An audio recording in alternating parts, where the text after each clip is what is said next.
Assalamualaikum everyone and welcome to another new important videos. And today, the current solution in Assam is so bad that I cannot even make videos. And I see often Facebook, I cannot hold back my tears. And I see people crying. It is very skillful. মানে যে বৰ্তমান আজি যে পৰিস্থিতি চলি আছে এই অসমত সেইটো নিয়ে আৰু কি ক'ম।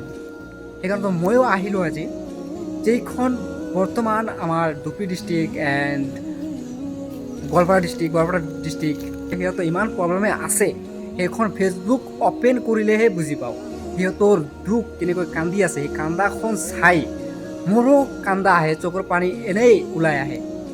তো যে এই বৰ্তমানত যে এটা কথাই মই ক'ম যে মোৰ হিমন্ত বিশ্ব শৰ্মা ডাঙৰীয়াক এটা মতাই মই কৈ আছোঁ, যিখন আপুনি তন্দত চলি আছে, যিখন তন্দত চলি আছে সেইখন বন্ধ কৰিব লাগে আৰু বন্ধ কৰক। আৰু আপুনি এটা কথাক মই কৈ দিছোঁ যে আপুনি হয়তো ৰাজনীতি কৰি আছে, আপুনি কিন্তু যে ৰাজনীতিখন কৰি আছে, মই ৰাজনীতি নাজানো কিন্তু এটা কথা মই কৈ দিছোঁ যে কিন্তু ইমানেই সৰু নহয়, যিখন ইমানেই সৰু নহয় যে আপুনি যিখন মিয়াক টাৰ্গেট কৰি আপুনি যিখন ৰাজনীতি কৰি আছে, যে এতিয়া সিহঁতৰ ঘৰ বাৰী ভাঙি দিয়াৰ পিছত সিহঁতক কৈ দিব কি সিহঁতৰ বাংলাদেশী। আপোনাৰ প্লান হ'লেও এক নম্বৰ সেইটো, আপুনি সেইটোৱে হ'লেও এক নম্বৰ যে আপুনি সিহঁতৰ কোনো মাটিৰ কোনো খাজনা, কোনো জমিৰ কোনো কাগজ পত্ৰ, কোনো প্ৰুফ নাই। সিহঁতক আপুনি ঘৰ বাৰীখন ভাঙি দিয়ে আপুনি এটা কথাই আপুনি লংগি খেদাব লাগে আৰু এটা কথাই আপুনি কৈ দিছে যে মিয়াক টাৰ্গেট কৰি কৈছে। তো সিহঁতক মোক বাৰী ঘৰ ভাঙিখন দি ঘৰখন ভাঙি দি আপুনি এটা কথাই ক'ব যে সিহঁতক কি বাংলাদেশী, যি অসমত থাকি চিৰ যুগ গৈছে সিহঁতক বাংলাদেশী কৈ আছে। এটা কথা ক'ম যে আপুনি সেইখন বন্ধ কৰক, যি কৰিছে সেইটো বাদ দিয়ক, কিন্তু এতিয়াৰ পৰা বন্ধ কৰক,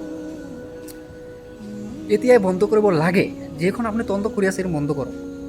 আৰু এটা কথা কৈ দিছোঁ যে দিন সকলোৰে আহে, এদিন না এদিন আহে। হয়তো মিয়াক টাৰ্গেট কৰি আছে না, এদিন মিয়াৰো আহিব, এইখন অসমতে আহিব।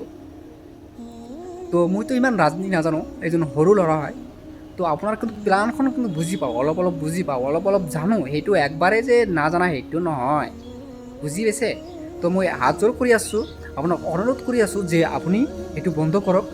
আৰু আপুনি যদি বন্ধ কৰে তেতিয়াহ'লে মই গেৰাণ্টি দি আছোঁ যে 2026 চনতো আপুনি এই অসমৰ CM থাকিব, এইটো 100% চিয়'ৰ। যিহেতু মিয়াক টাৰ্গেট কৰি আপুনি যি পৰিস্থিতি চলি আছে সেইটো বন্ধ কৰিব লাগে আৰু বন্ধ কৰক, সেইটো অনুৰোধ কৰোঁ।